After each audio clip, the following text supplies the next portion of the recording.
Good morning. My name is Drew, and I will be your conference operator today. At this time, I would like to welcome everyone to the second quarter 2025 Saia Inc. earnings conference call. All participants will be in listen-only mode. Should you need assistance, please signal a conference specialist by pressing star then zero on your telephone keypad. After today's presentation, there will be an opportunity to ask questions. To ask a question, you may press star then one on your telephone keypad. To withdraw your question, please press star then two. Please note this event is being recorded. I would now like to turn the conference over to Matthew Pate, Saia's Executive Vice President and Chief Financial Officer.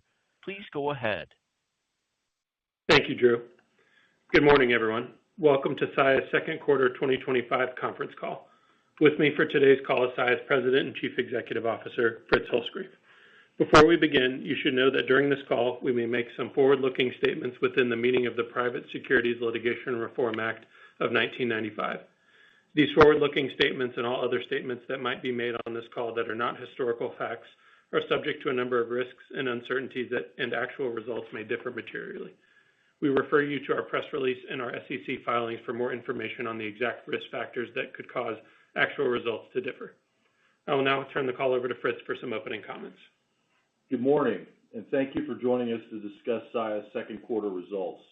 Our second quarter operating ratio was 87.8% compared to our operating ratio of 83.3% in the second quarter of last year, and the results represent a 330 basis point improvement from the first quarter of this year.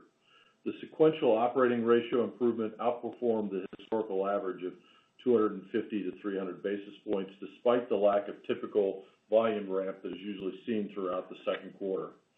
We operate our business with a focus on the customer and managing the things that are within our control. Our efforts to optimize our variable costs and improve our network efficiency contributed to this outperformance, and these results reflect our ongoing efforts to manage the business in the short term with an intense focus on executing our long-term strategy. I'm pleased with the team's ability to focus on the things that we can control during this quarter, taking care of the customer, mix management, core execution, and operational efficiency. Throughout the quarter, we were able to adjust our cost structure to align with volumes that trended below historical seasonality. We typically see significant monthly volume increases throughout the second quarter, and while June trended more in line with historical seasonality on a per workday basis, tonnage for the quarter was only up 0.4% from the first quarter. Our second quarter revenue of $817 million decreased slightly from last year's second quarter by 0.7% due to continued muted volume trends as a result of the macroeconomic landscape. Overall, shipments per workday were down 2.8% year over year. Customer acceptance in our newer markets remains strong, which continues to demonstrate the value of our long-term strategy of getting closer to the customer and providing unique solutions to meet their needs. Terminals opened less than 3 years saw about a 4% sequential improvement in shipments per workday in the second quarter of 2025 compared to the first quarter. In aggregate, these facilities operated in the mid-90s in the second quarter, improving from break-even in the first quarter. In our legacy facilities, or those open longer than 3 years, shipments were up about 2% sequentially in the second quarter of 2025 compared to the first, or down about 3.5% compared to the second quarter of 2024. While we continue to see strong results in our newer markets, the overall shipment trends reflect a continued cautious approach from customers amidst an ever-changing economic landscape. That said, we remain pleased with the opportunities we're seeing with both new and existing customers, which is reinforced by the volume trends seen in our newer facilities.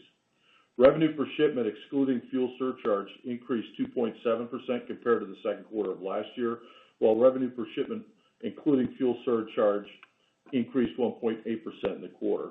For the second quarter, we saw tons per workday increase 1.1% compared to the second quarter of 2024. Weight per shipment increased 4%, and length of haul increased slightly compared to the second quarter last year. However, both of these components of mix decreased sequentially from the first quarter, creating a revenue headwind of approximately $4.5 to $5.5 million compared to the first quarter. Our pricing and mix optimization initiatives remained an intense focus. Sequentially, our mix of business shifted to handling slightly more national and retail customers, which partially led to a lower weight per shipment compared to the first quarter.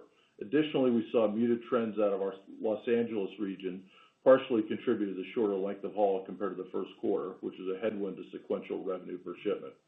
Throughout the quarter, we were able to continue to provide unique solutions for our customers in both new and existing markets, which further validates our value proposition. Contractual renewals averaged 5.1% in the quarter, reflecting our customers' confidence in the high quality of service that we continue to provide. We remain steadfast in our approach to providing industry-leading service levels while also managing controllable costs and productivity. While we cannot control the external factors, our focus remains intently on what we can control, and taking care of our customers is at the forefront. Customers value certainty and reliability in their supply chain. We believe that we're well positioned to provide that service in every market. This hyper-focus on the customer remained on display in Q2 as we achieved a cargo claims ratio of 0.5% this quarter. From an operating expense standpoint, we drove a 4% sequential decrease in cost per shipment compared to the first quarter, despite headwinds as a result of investments in our fleet and network expansion. We continue to focus on adjusting our resources to the shifting volume levels and reduced headcount by about 4.2% from March to the end of June. We continued our focus on optimizing our maturing network as the 2024 network investments and related growth, while beneficial for the long term, created unique short-term challenges and inefficiencies in our network, particularly in the slower Q1 operating environment. We accelerated our network optimization efforts in Q1 and saw the benefit emerging in Q2 as we leveraged density in our larger network and our efforts to drive greater efficiencies began to materialize. These results reinforce our commitment to expanded geography and nationwide footprint, which increasingly allows us to compete on a more even playing field with peers. As we look forward, we'll continue to execute our long-term strategy and keep an eye on the macro environment, maintaining discipline around our cost structure and adapting to the changing landscape across our network. I'll now turn the call over to Matt for more details from our second quarter results. Thanks, Fritz. Second quarter revenue decreased year over year by 0.7% to $817.1 million, while revenue per shipment, excluding fuel surcharge, increased 2.7% to $298.71 compared to $290.72 in the second quarter of 2024. Revenue per shipment, including fuel surcharge, increased 1.8% to $351.36 compared to $345.07 last year. Fuel surcharge revenue declined by 5.8% and was 14.6% of total revenue compared to 15.4% a year ago. Yield, excluding fuel surcharge, decreased by 1.2%, while yield, including fuel surcharge, decreased by 2.1% compared to the second quarter of last year. Tonnage increased 1.1% compared to the second quarter last year, attributable to a 4% increase in our average weight per shipment, partially offset by a 2.8% shipment decline. Our length of haul increased year over year by 0.6% to 893 miles. Shifting to the expense side for a few items to note in the quarter. Total operating expenses increased by 4.7% in the quarter compared to the second quarter last year. Salaries, wages, and benefits increased 5%, which is primarily driven by our July 2024 wage increase, which averaged approximately 4.1% for all employees, excluding executives, as well as increased employee costs, including group insurance, as the inflationary pressures continue to drive this line item's elevated level. Purchase transportation expense, including both non-asset truckload volume and LTL purchase transportation miles, decreased by 5.5% compared to the second quarter last year, and was 7.1% of total revenue compared to 7.4% in the second quarter of 2024, and 7.6% in the first quarter of 2025. Truck and rail PT miles combined were 12% of our total line haul miles in the quarter. Fuel expense decreased by 4.3% in the quarter compared to the second quarter last year, while company line haul miles increased 2.1%. The decrease in fuel expense was primarily the result of a decrease in national average diesel prices by over 7.8% on a year-over-year basis, partially offset by the increase in line haul miles run. Claims and insurance expense increased by 21.2% year over year. The increase compared to the second quarter of 2024 was primarily due to the development of open claims, increased claim activity, and increased cost per claim. Depreciation expense of $62.5 million in the quarter was 19.1% higher year over year, primarily due to ongoing investments in revenue equipment, real estate, and technology. We believe the investments we have made and continue to make in our network, technology, and our people during this down cycle position us well for the future. We are constantly evaluating investments to ensure they meet the return profile we expect, and we plan to spend approximately $600 to $650 million in capital expenditures this year. Consistently investing in our network expansion, equipment, and our people aligns with our long-term strategy. Compared to the second quarter of 2024, cost per shipment increased 7.7%, primarily due to increased salaries, wages, and benefits to support a broader network of terminals and increased depreciation expense associated with the record investments made in the network in 2024. As Fritz mentioned, our cost per shipment decreased 4% sequentially from the first quarter, in spite of the lack of typical volume uplift that would allow us to better leverage our fixed costs. Decreased headcount of 4.2% compared to the first quarter of 2025 was a contributing factor to this sequential improvement. Additionally, we were able to manage our costs in the second quarter while maintaining a claims ratio that was largely flat sequentially, reflecting our ability to make these adjustments while preserving core execution and customer service. Our tax rate for the second quarter was 25.3% compared to 24.4% in the second quarter of last year, and our diluted earnings per share were $2.67 compared to $3.83 in the second quarter a year ago. I'll now turn the call back over to Fritz for some closing comments. Thanks, Matt. As I mentioned in the opening, I'm pleased with our team's focus on things that we can control. The operating performance of our team continues to be among the best in the industry, and we remain focused on our customers' needs. While volume did not step up as traditionally seen in the second quarter, margins outperformed the normal sequential progression, representing our team's ability to adapt to a dynamic environment. In Q2, we relocated our centralized customer service function to our field locations. We reduced our overhead costs in this process, but more significantly, moved our customer service capabilities closer to the customer. Our customer-first focus is yielding tangible results, especially in our new markets, as our facilities opened for less than 3 years continue to lead the charge in volume and revenue growth, performing in line with seasonality in these markets. We're excited about the early success of these locations, and we see considerable runway as we continue to penetrate those markets. With our talented and engaged workforce, the value proposition to our customers continues to expand to match our national network of facilities. A key component of our long-term strategy is to get closer to the customer and give them a chance to choose Saia for their LTL needs more often. At Saia, we've emphasized the importance of the customer and focusing on things that we can control. As our industry adapts to the evolving economic landscape over the coming months, my conviction about the long-term prospects of Saia remains steadfast. Great employees, great service, and a national footprint are all key to securing our position as a long-term leader in the industry. Our network planning tools, continually refined and honed from our original deployment several years ago, are foundational to our resilience and our ability to operate and monetize a now complex national network. At the same time, these tools are key catalysts to continue to find cost-optimal solutions to meet customer expectations. Over the coming quarters, we'll be further investing to continue and enhance these robust capabilities, which we believe will continue to generate returns in the business. Although these network planning tools provide a framework for the company to operate, fundamentally, core execution remains in the hands of a highly engaged team focused on supporting our customer success and delivering returns on the substantial investment in creating a national network. We remain in the early innings of tapping the potential of this business. With that said, we're now ready to open the line for questions, operator. We will now begin the question and answer session. To ask a question, you may press star then one on your telephone keypad.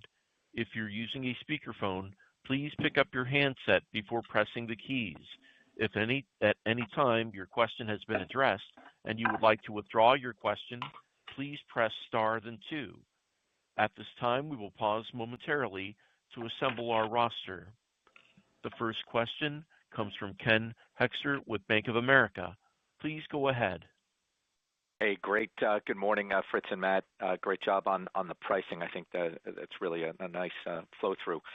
But given normal seasonality, should we see volumes, will they stay, can they turn positive or will they stay negative in third quarter? Just if you think about seasonality and given the strong pricing and mid-single digit renewals, should pricing continue to to climb. And I guess that's leading me to the OR thoughts, right? In normal seasonality, I think, is flattish from 2Q to 3Q. Just want to maybe your thoughts on an outlook. Yeah, just on the tonnage piece, well, keep in mind that we opened 6 terminals in Q2 last year, many of those in the back part of the quarter, and then we opened 11 terminals in Q3. So the comps get tougher on the shipments and tonnage line as we start to lap those new openings. And then on the pricing side, we're focused on what we've been focused on. We're making sure that the business meets the returns that we expect and that we're evaluating what we're handling for customers throughout each bid, each renewal. That's core to what we do over the years, and it continues to be a focus. If you look at history on the OR line, typically Q2 to Q3 OR degradates between 100 to 200 basis points sequentially, and we think we can keep it around 100 basis points of degradation sequentially from Q2 to Q3 this year. I think that just to add to that, Ken, I think the important part is that we have made significant, through the quarter optimization efforts in Q2 to kind of better match our national line haul network and network overall to meet kind of what a now national network looks like, right? So I think that part of the efficiencies that we drove through Q2 will continue into Q3. So I think, that's part of that, how we can get to the bottom end of that range that Matt described. So Fritz, I don't mean to do another follow-up, but is that just because of the optimization on a national network, or was that because you were talking about seeing a slowing volume, so you moved to pull costs and cut employees? No, it's both, right? You got to, in this business, you always have to match costs to, what the available business is. But, at this time last year, we didn't have 21 facilities. We have 21 facilities that are maturing from last year that we opened last year. And the opportunity that we have, part of that opportunity is that as you build densities across that network now, we described for you in the first quarter some of the challenges we had managing through facilities that hadn't been open that long. And now we're starting to see some of the benefits of that. We continue to look for opportunities to redesign our line haul network. As you know, that's the biggest cost bucket in this business. And that's an area that, as you develop maturity, that becomes sustainable cost advantage over time. Great. Thanks for the time, guys. Appreciate it. The next question comes from Richa Harnain with Deutsche Bank. Please go ahead.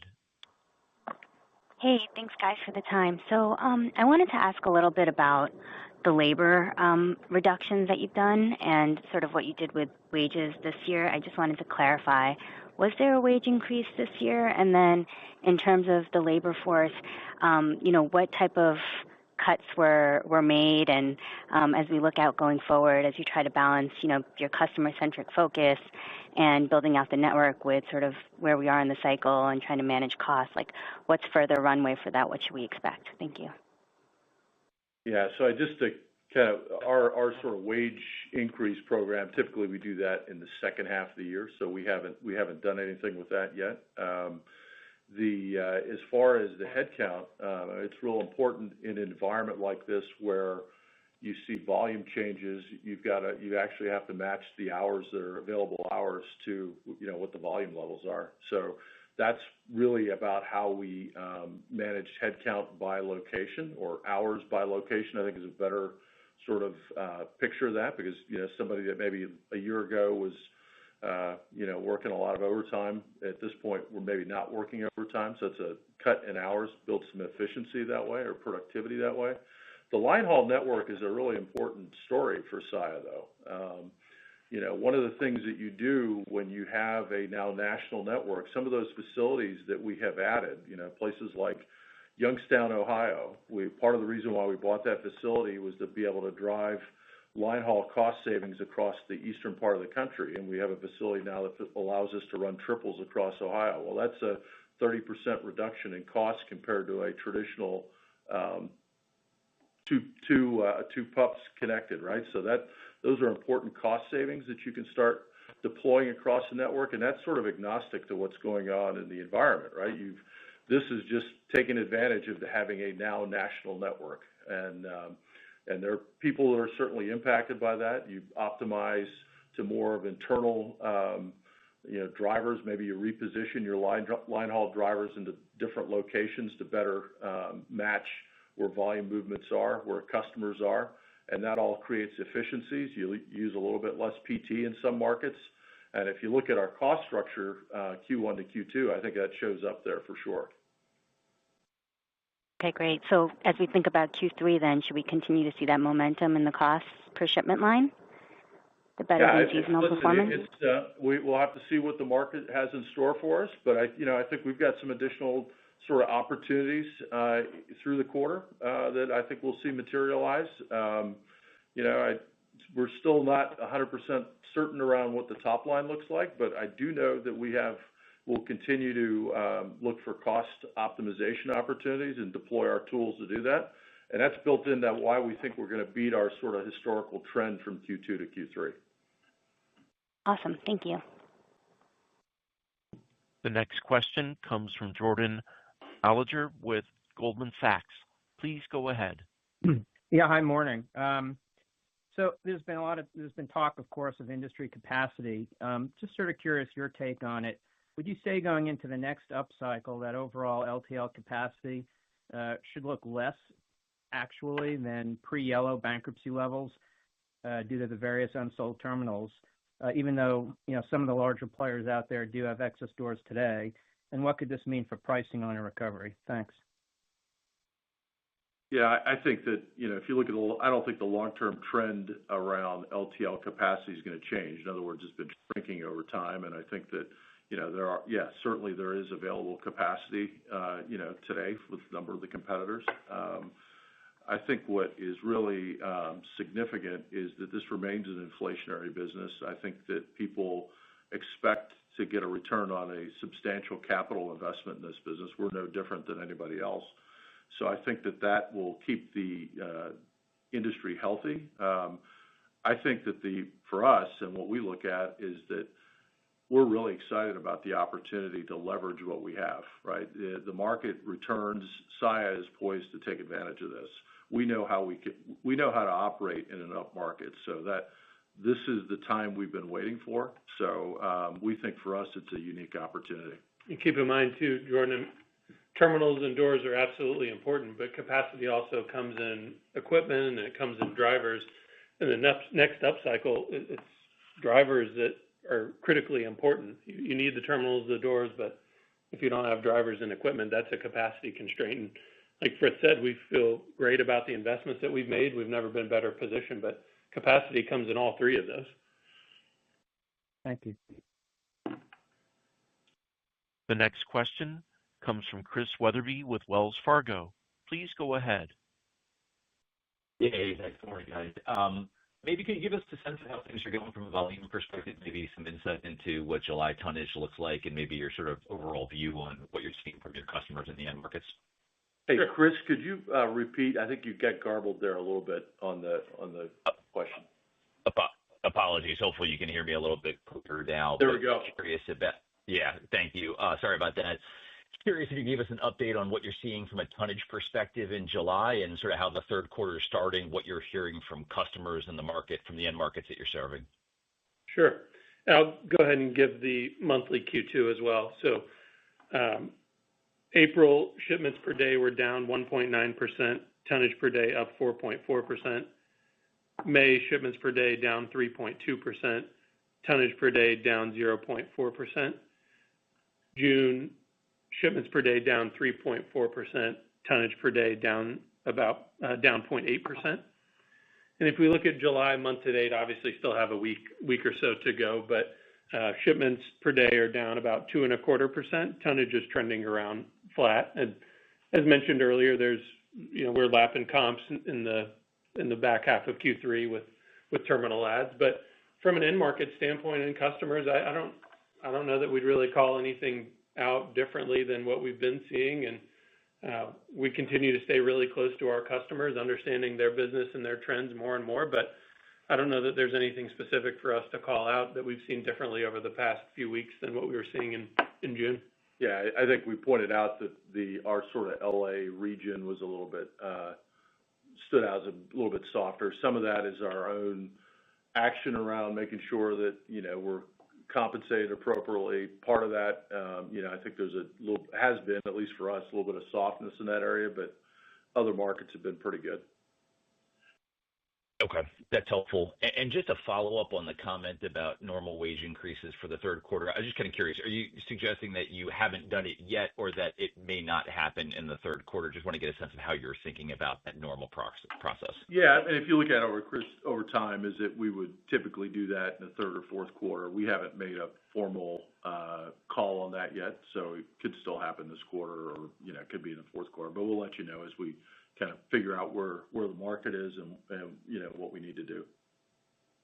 Got it. Thanks for the time. Appreciate it. The next question comes from John Chappell with Evercore ISI. Please go ahead. Thank you. Good morning. I know contract renewals are just a small piece of the portfolio, but the 5.1% that you mentioned is much lower than a lot of the 8s and 9s we've seen recently. Is that just a function of more difficult comparisons, or should we read that into a more competitive pricing environment overall? John, we heard you clearly the first half, but then it broke up a little bit. Would you mind repeating? Yeah, sorry. 5.1% contractual renewals in the quarter. A little bit lower than the 8 and 9% that we'd seen recently. Is this representative of just more difficult comparisons, or is this speaking more to the competitive nature of the market right now? Well, and just to provide a little clarity on the first part of that, about 60 to 70% of our business is subject to a contract. Those renew pretty ratably throughout the year, so it's the majority of our business. The renewal number, it gives us an indication of how the customers are viewing our service and what they're willing to pay for the quality and service that we provide. But what's most important that we track very diligently is what happens after that goes into place. Are we handling the volume that we expect? Are we growing in the lanes that we expect? That's where we look really closely to understand what's happening afterwards and be able to talk with our customers to better understand their freight flows and where we should be handling business and making sure that it's at our rate. So the pricing environment remains rational. We haven't seen anything different in that. We remained really focused on making sure that we get compensated fairly for what we do and provide for customers. So no change from that perspective. And where we get really excited is we continue to see great opportunities with both new and existing customers throughout the network. We've never had 213 facilities like we do right now to sell to our customers, and getting more and more at bats than we have in prior periods. So that gives us more opportunities. And I think it's important to note too, Jonathan, is that our renewal number is reflective of the book of business that actually got renewed in the quarter, and that can change quarter to quarter. So it's reflective of that set of customers only. Yeah, that makes sense. And Fritz, just a quick follow-up. The move in the new terminal OR from break even to mid-90s, you're doing that in an environment where, freight demand is still somewhat compressed. Is that strictly a function of just getting experience, repetitions, a little bit of scale there, or are you making some of the big cost changes in the new terminals that you're doing in the legacy?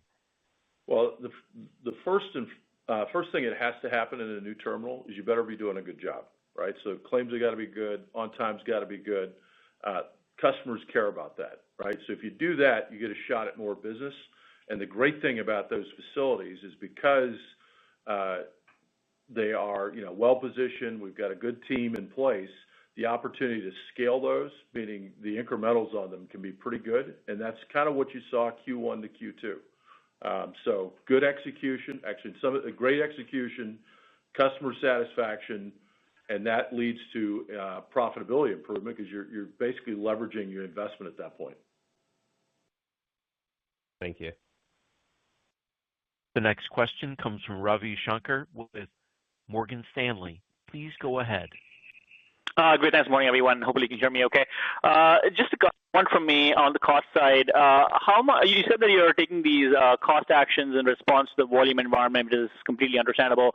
But how much of these cost actions do you think would be classified as short-term tactical given the downturn versus longer-term structural gains? And also, kind of, if you are taking cost actions now, particularly in headcount, is there a risk that might limit the operating leverage a little bit when the upcycle does come? Thank you.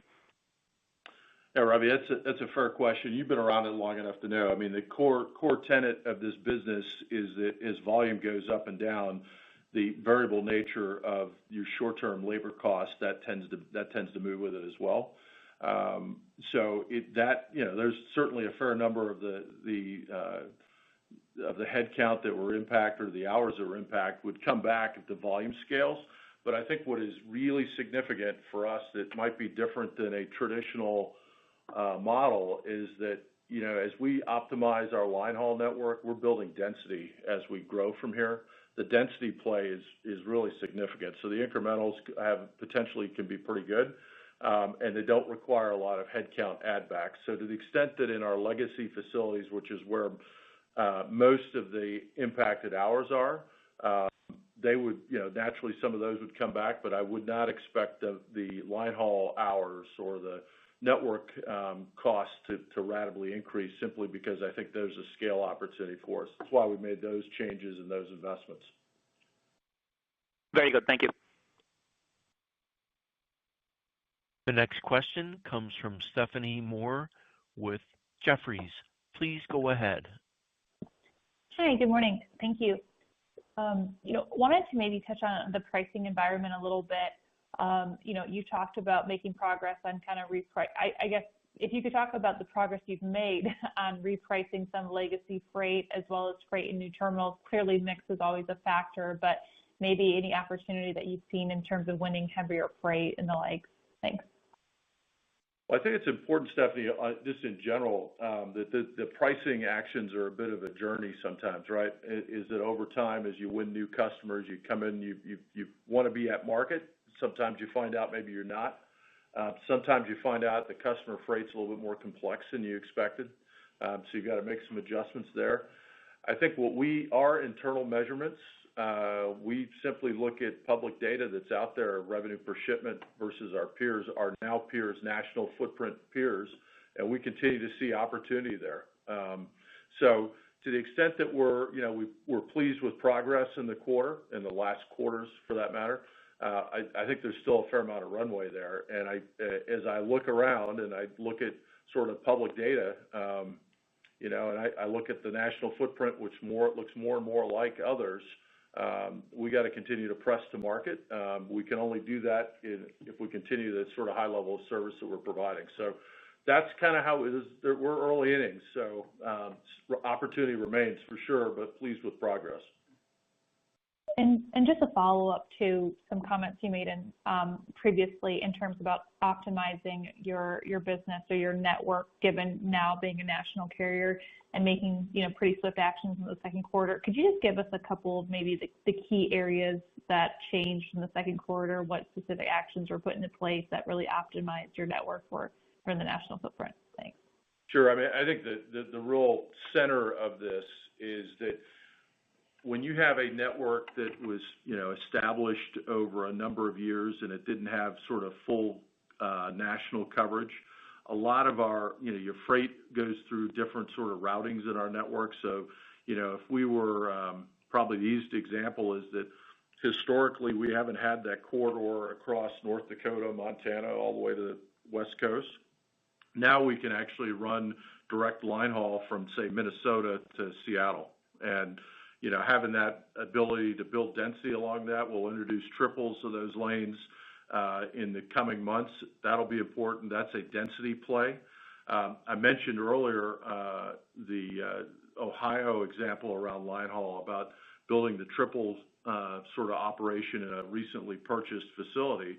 That's all about line haul optimization. And that's in the first quarter, we talked about the challenges we had with new facilities having to route freight through our big break operations. Well, now if you build a little bit of density in the originating market, now you can build a direct that maybe bypasses a break operation. Well, that's one less handle in the network. That's important. So we realigned where some of our hub and sort of where we routed freight in this second quarter.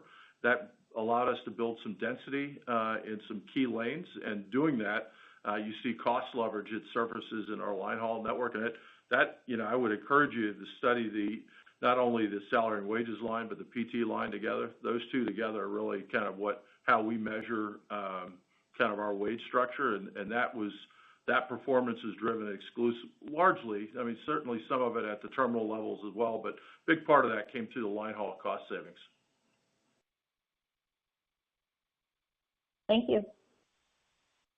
The next question comes from Brian Ossenbeck with JP Morgan. Please go ahead. Hey guys, good morning. Thanks for taking the question.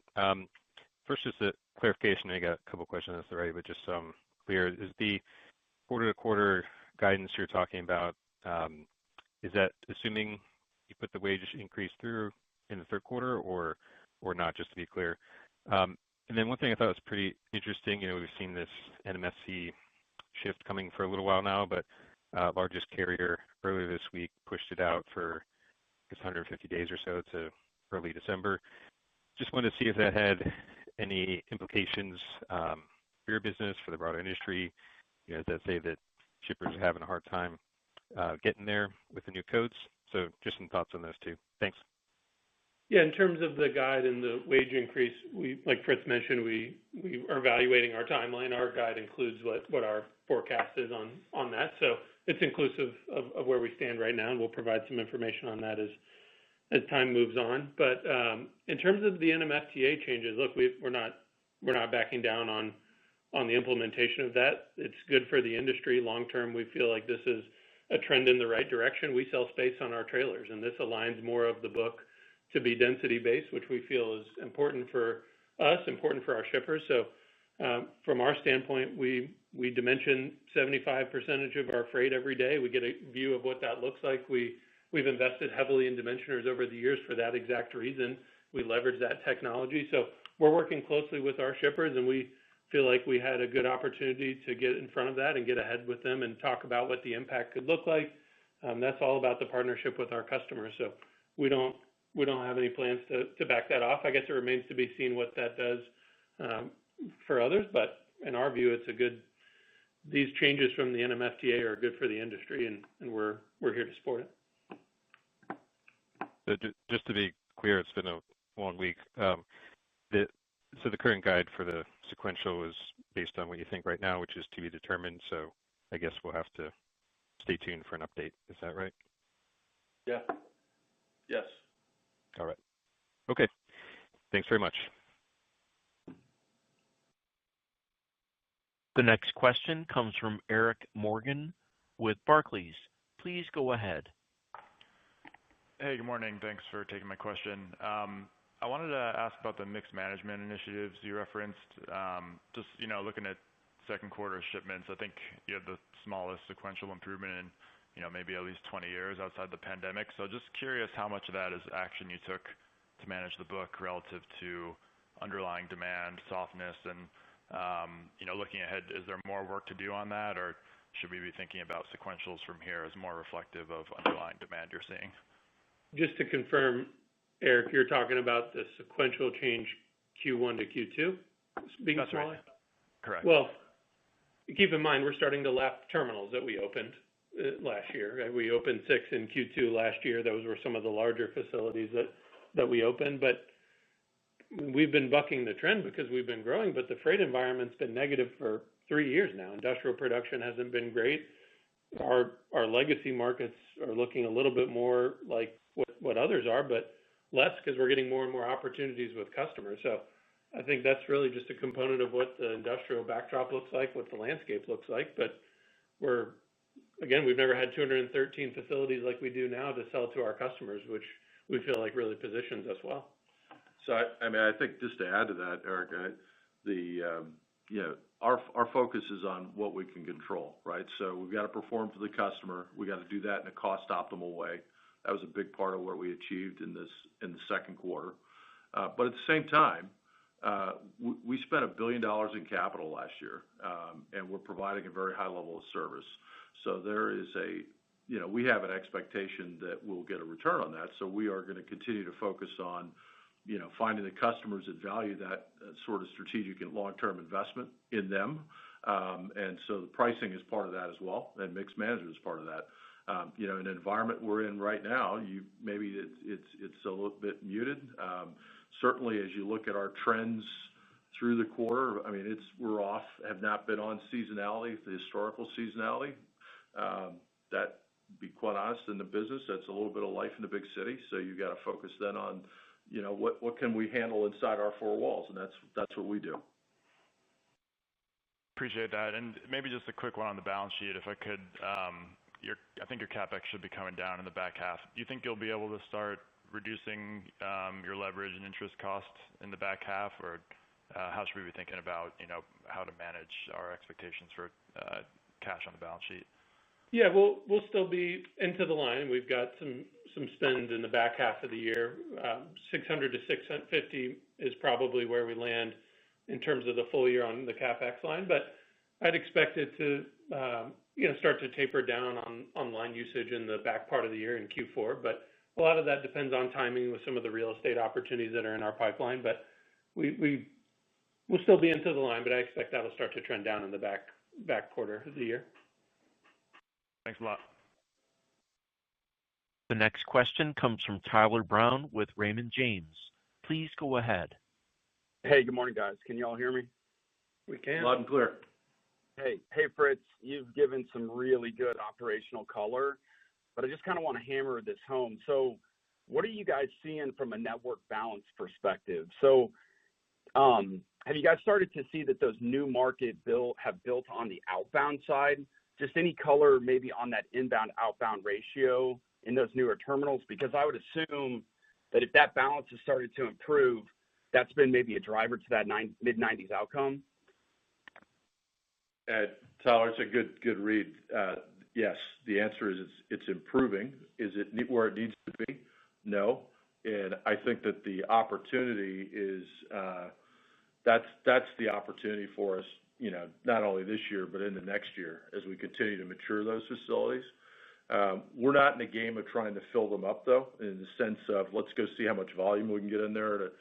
We've got to be very strategic around that, make sure we're picking up freight that works. But I think the opportunity absolutely to build scale in those facilities, and it really shows up in the line haul network costs.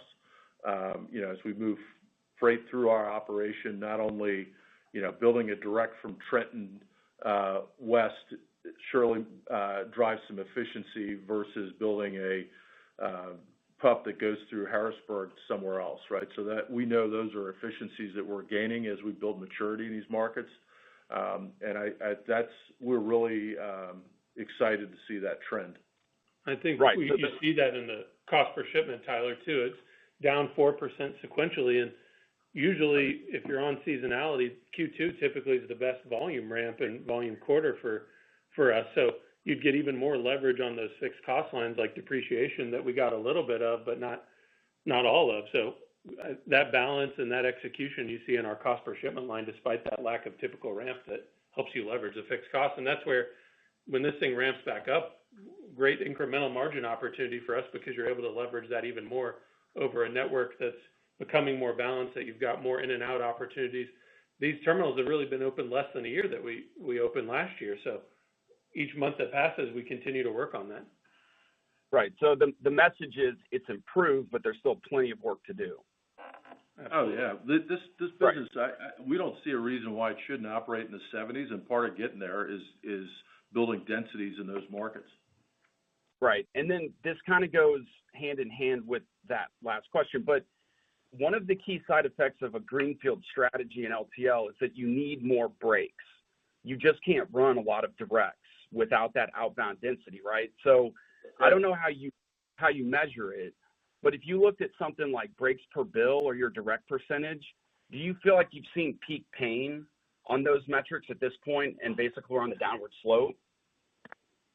Well, freight flows change, but if we look at our productivity metrics very closely, and one of the things that we monitor is handling and handling or touches. And touches improved sequentially from Q1 to Q2, and we saw that continue into June. So you always have to continue that work because freight flows change and customer patterns change, but we were really pleased with the execution. We saw that come through in the productivity metrics and the handles. We gave that example before about how things have to route differently, and Fritz talked about it. When you can route direct and you eliminate a handle, that's a big deal. Not only is it service to a customer that could be different, but you eliminate a cost that's associated with a handle. And we saw that improvement, but we are always working on that because every day is a little bit different in the business.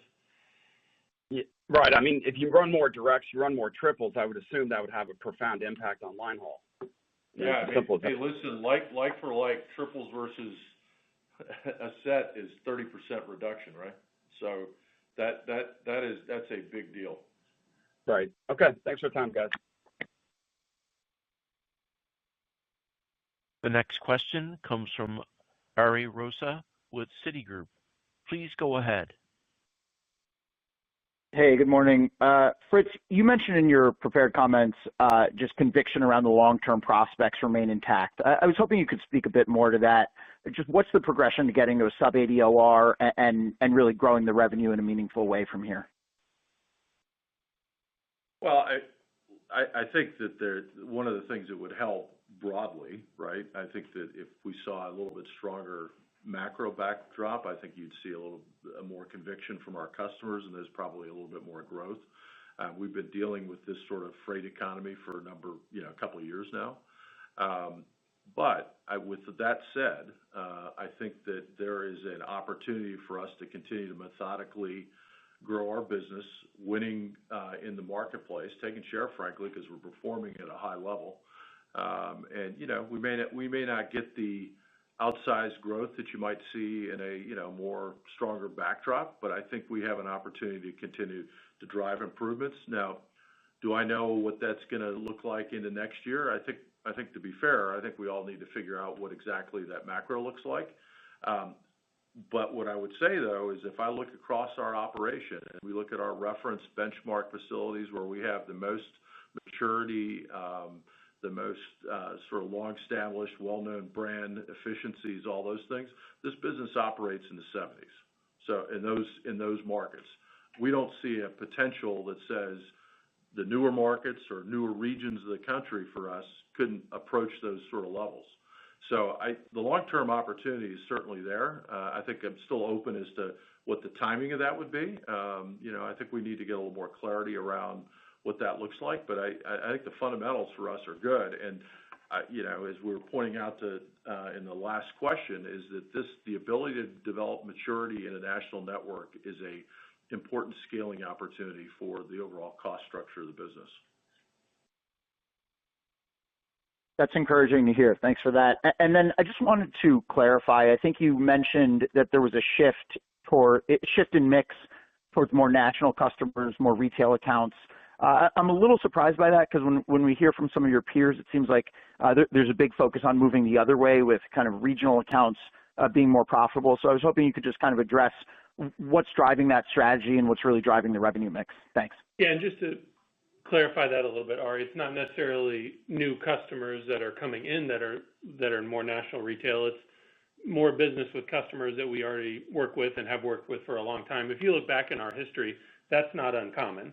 In Q2, maybe late Q1, but more so Q2, that trend to a little bit more seasonal retail type freight is not uncommon for us. And when you get an opportunity to serve more markets for customers that you already work with and have worked with for a long time, you get more opportunities at freight in some of these newer markets and even legacy markets because you can just do more for them. So that shift is not something that's uncommon for us in our history.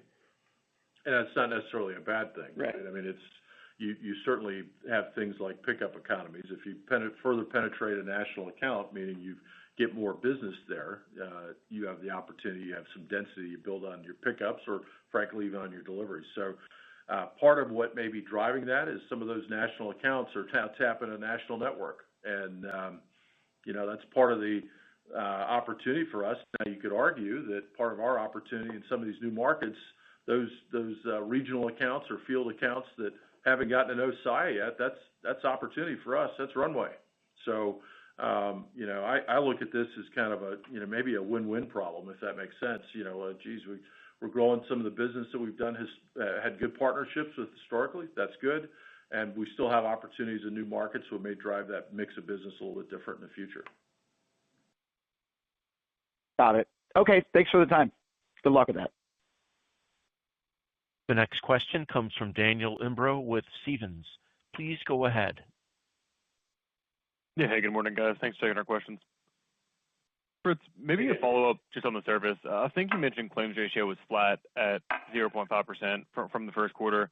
I guess, what about other service metrics, on-time deliveries, missed pickups, and then continuing that discussion on legacy versus new markets? I mean, how different are the service metrics that you're getting from the field between the legacy and the new markets?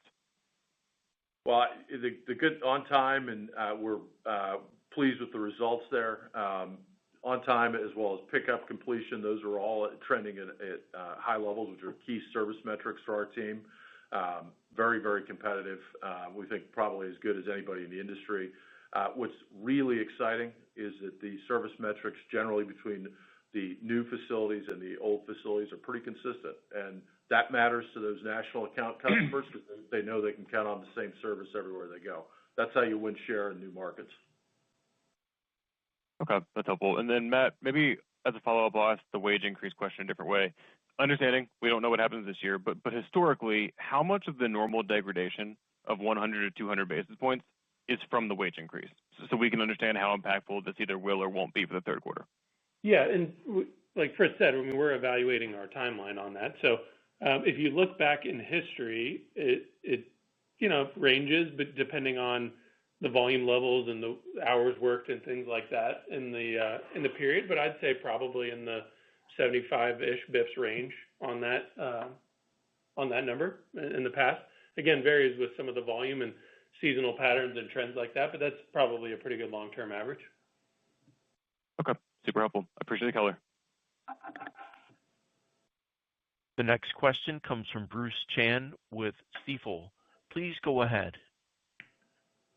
Hey, good morning, gents. A lot of helpful commentary around the line haul density so far, and maybe just related to that, Matt, I think you mentioned that you're at 12% outsourced PT now. How are you thinking about that number as you go forward, especially with the maturing network and the planning tools that you have in place, and some of the changes like Youngtown that Fritz mentioned? Is there sort of a target number that you're thinking about over the next year or so?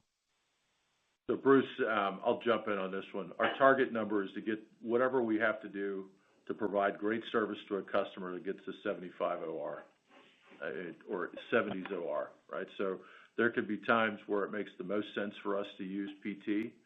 As long as we do not in any way disappoint the customer. That's kind of the critical decision making. So when we think about what it takes to run our line haul network, it's sort of a network cost sort of perspective. The decision tree starts with what's the customer need, and in any way do we impact the customer? Answer no, or we meet their expectations. That's critical. And then the second step is what's the most cost optimal way to do that? So what that could mean is in some markets we use more PT because it may be a market that is not in balance and that we don't have outbound freight from the market. It could be in other markets, like when you build the triples operation, you say, boy, we got a lot of efficiency we could drive here because we're in balance. So that's kind of how the decision works for us. So we figure out we're focused more on sort of the financial return and meeting customer expectation than we are specifically around a target around what percentage of PT. Okay, yeah, that's fair enough. And then maybe just a quick follow-up on a comment that you made, Fritz. Appreciate what you said about moving the customer service to field locations. Sounds like a wise investment in service. Just curious if there was any cost impact to call out as a result of that, whether one time or ongoing. Over time we think that'll actually be a lower investment because we took out a duplicative sort of resource. So both groups were focused on touching the customer. We think that having the front line engage with the customer is the best, easiest, most efficient, transparent way to help that customer get what they need. There's a bit of a cost savings in there, but we'll also invest in some areas. We may add back resources and field locations to meet that. So it's kind of a transition right now. Pleased with the early results with it though. Okay, great. Appreciate the time. The next question comes from Bascome Majors with Susquehanna. Please go ahead. Thanks for taking my questions. Matt, just sort of a housekeeping item. I think last year you said normal margin seasonality in the fourth quarter was about 250 bips of degradation. Without commenting on where you might come in versus that, is that still a decent measure of a seasonal bogey? Yeah, we're really focused on Q3 for now, but that's probably the right long-term average.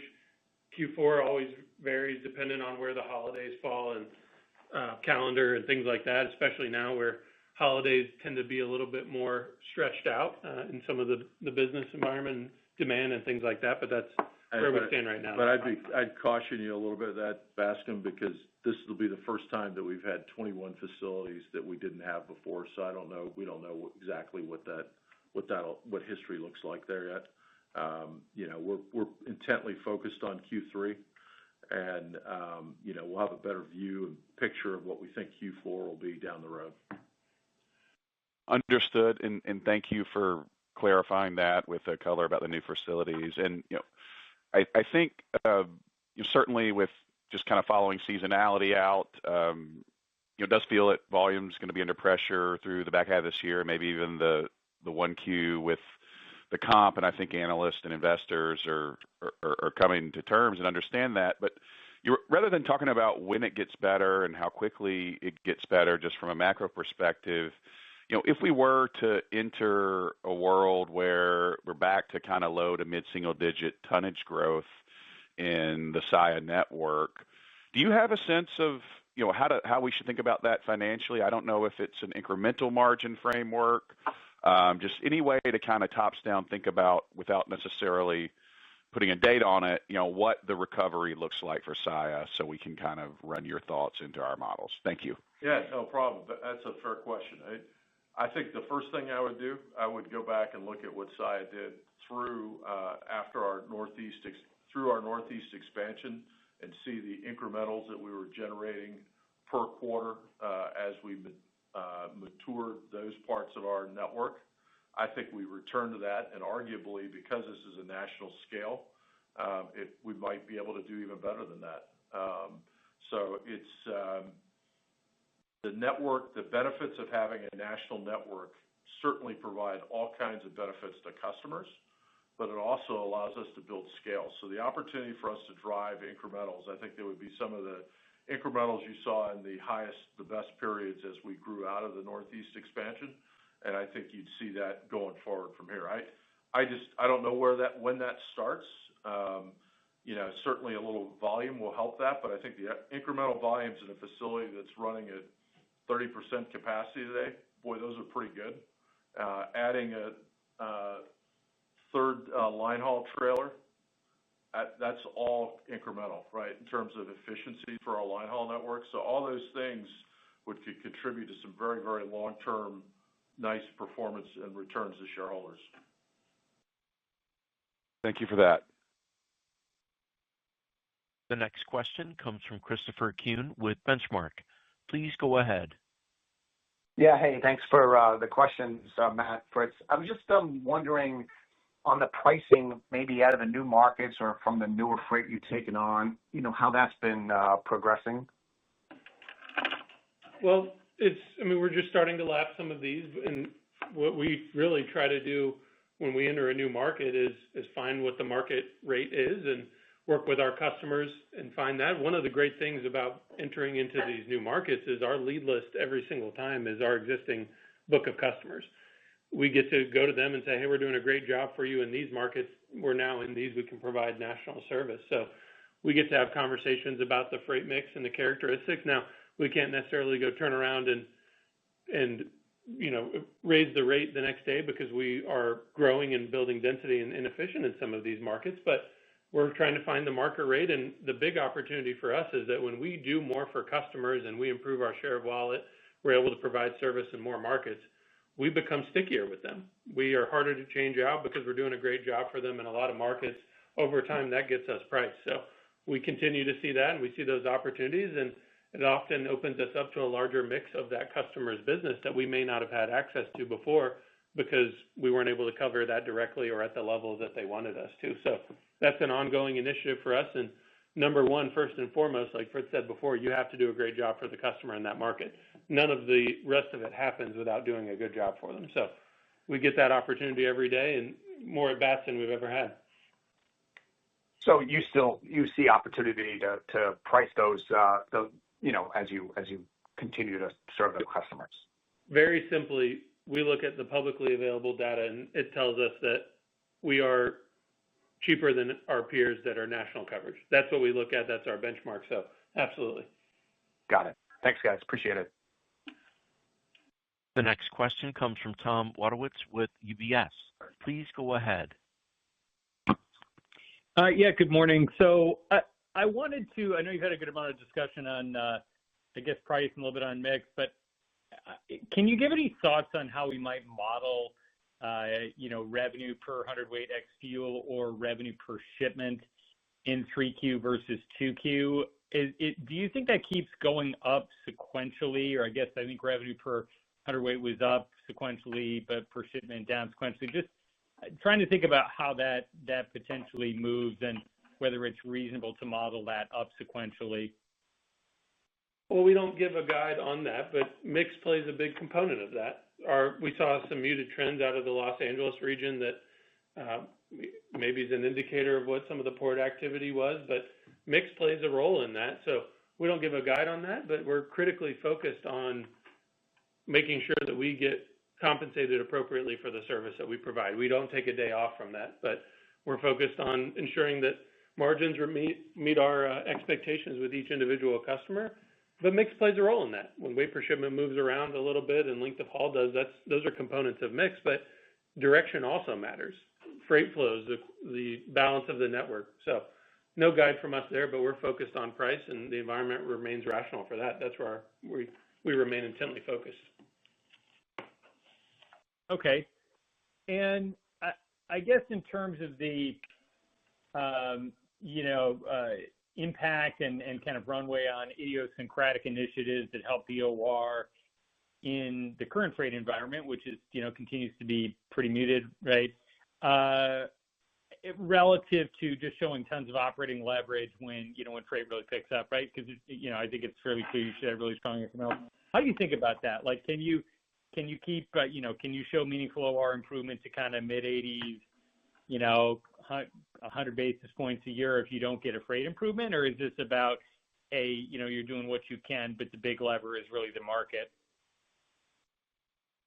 Yeah, that one's a tough one, Tom. I think there clearly are cost opportunities for us kind of going forward to continue to build density kind of methodically.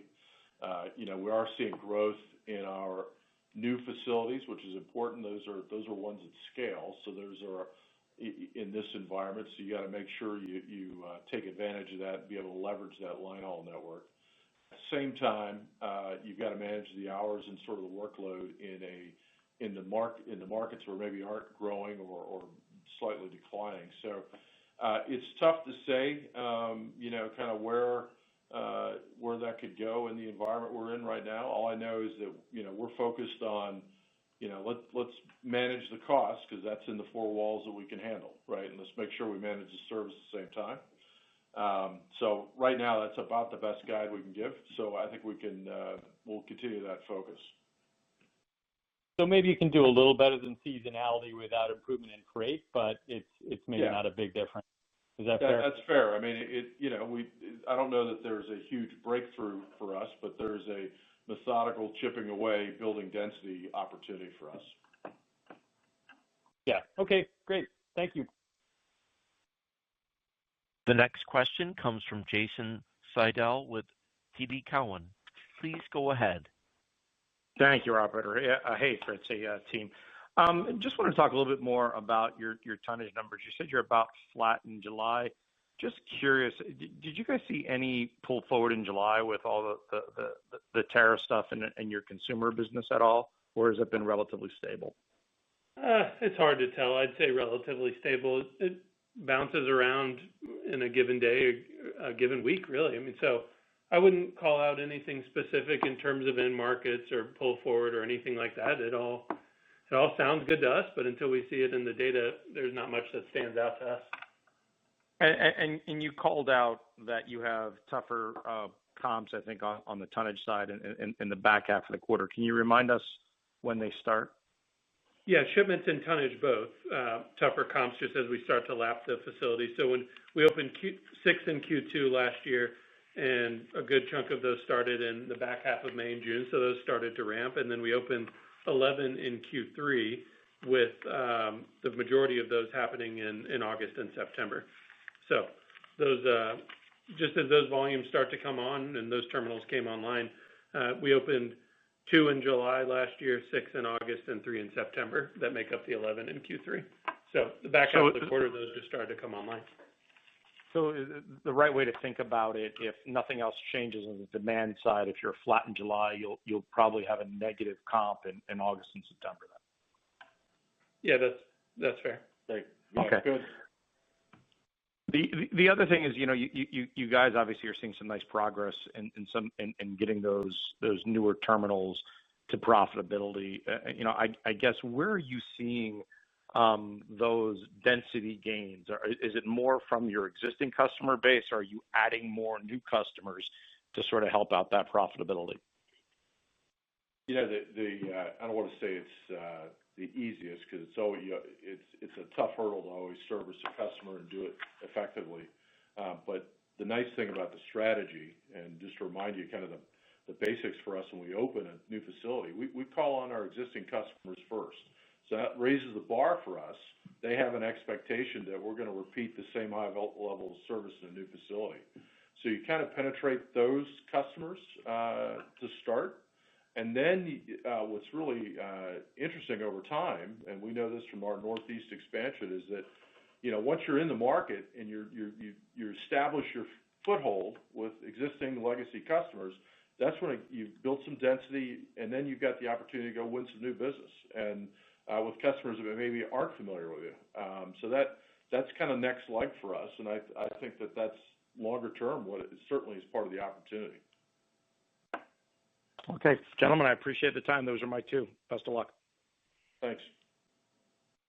And our last questioner today will be a follow-up from Ken Hoexter with Bank of America. Please go ahead. Hey, great. Appreciate you coming back to me. Fritz, I guess the stock has moved from up maybe 12% to up 2.5%. So I think there's some confusion. Just want to give you maybe a chance to kind of talk through the message here. So maybe it was on the 100 to 200 basis points normal OR. You said you could do 100, but if you do add wages, whether it's in 3Q or 4Q, it would be another 75 basis point hit. So sounds like you'd still be within your range on the OR normal seasonality. I don't know, maybe if it's on the volumes that Jason just ran over, if given you started off flat and it's going to get tougher, maybe just hit on the messaging again, because it seems like there's some confusion. And obviously, you don't give pricing thoughts that Matt highlighted. So I don't know if you just want to dig into that for a minute. Yeah. So what we said, let's be clear, 100 to 200 basis point degradation Q2 to Q3 has been history, right? We said we would, encompassing all available things, which could be a wage increase, could be, volumes, we said 100 is kind of what we're targeting for the quarter. There are, as we all know and hope we all understand, there are a lot of variables in this business, right? So we're managing all those variables. So when we give that kind of a guide, what we're giving is our best assessment of all those options and what we think all those variables and all the things that we can consider. And so that hopefully that's clear, but that's kind of how we thought about it. Yep, appreciate it. Just want to run it through because I've been getting a lot of pings during the call. Just want to make sure I fully understood it. Thank you. Yep, no problem. This concludes our question and answer session. I would like to turn the conference back over to Fritz Holzgrefe for any closing remarks. Great, thank you. And I appreciate everybody calling in and hearing about Saia's second quarter. We're very, very pleased with the execution that we had in the quarter, particularly on what we did for the customer. We like the operating side of our performance as well around costs. We look at kind of what the opportunity is from Q2 to Q3, and I think we'll be able to outperform our traditional sort of 100 to 200 basis point degradation from Q2 to Q3 OR. A lot of variables in this business. We're going to manage all of them to kind of that sort of range. But more importantly, for the long-term investor, the thesis around Saia is very, very strong, and we're excited about what the prospects are for us in this new national network. Thank you all for taking the opportunity to listen to our results, and look forward to future conversations. The conference has now concluded. Thank you for attending today's presentation. You may now disconnect.